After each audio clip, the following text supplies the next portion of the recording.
So I want to share with you some pretty surprising GMO foods that you may have never heard about. But before I do, I want to share something with you. This morning when I had my breakfast, um, I always like to read labels. So I noticed that this product had 2 grams of fat per serving size, which is incredible. But good thing it had 0 cholesterol. But if you scroll down, it has this very interesting new term I want to share with you. It says contains bioengineered food ingredients. I don't know if you can see that. Probably can't see that. Bioengineered food ingredients. What the heck is that all about? So the definition of bioengineered food ingredients is this: food that contains detectable genetic material that has been modified through certain lab techniques that cannot be created through conventional breeding or found in nature. Now, a few years ago, food manufacturing companies were a little concerned that GMOs were going to be labeled on their products because Vermont and a few other states passed laws that now had to label products with GMOs. And just so you know, GMOs are basically foods that they've altered the DNA, the genetics. And food manufacturing companies were concerned that more and more states would legalize or pass laws to reveal what foods were genetically modified versus which ones weren't. So they had a very, very bright idea. They came up with a new term called bioengineered ingredients. It sounds different than GMO foods. The branding shows this wonderful sun on these great crops with this little plant growing. So it seems very, very safe and healthy. But basically, bioengineered products are another name for GMOs. It pretty much bypassed the GMO labeling problem that they had. Now, if we again look a little closer at the definition of bioengineered food ingredients, it says food that contains detectable genetic material. Okay, detectable.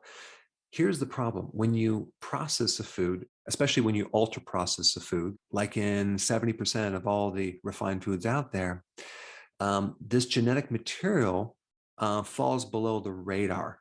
GMOs are not detectable in some of these really ultra refined products because they're using chemicals and high heat and pressure and solvents to basically break down these GMO products so small that they're undetected. So what does that mean? It means that if the more processing you do to a product, the more you can get rid of the traces of GMO. So they don't have to be labeled as bioengineered food ingredients. Whereas if they had GMO labeling, if they came from a GMO product, they would have to put it on the label. So it's actually an ingenious way to hide GMO in products below the radar. And on top of that, these companies don't even have to use the term bioengineered food ingredients.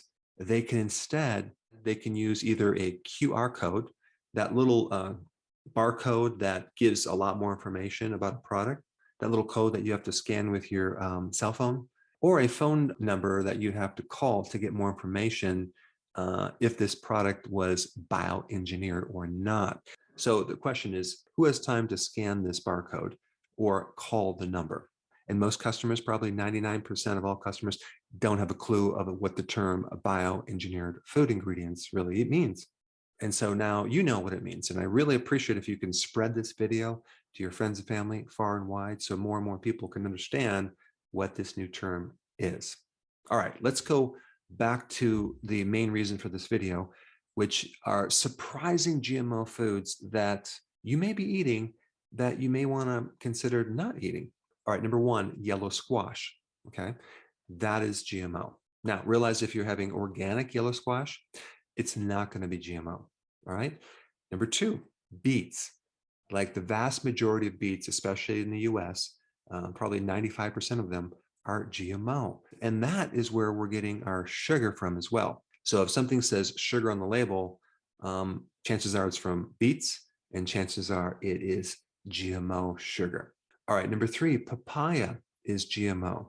Number four, eggplant is GMO, unless it says non-GMO or organic. All right, number five, green zucchini is GMO, right? Unless it says organic. And number six, certain apples are GMO. And number seven, which is most surprising, salmon is GMO. Now, if it says wild caught salmon, it's not going to be GMO, but certain farm raised salmon is GMO. So this is just another reason why to choose organic if possible. But if you don't have organic available, at least as a bare minimum, do the non-GMO. But there's some real interesting information about what non-GMO really means. And I put that video up right here. Check it out.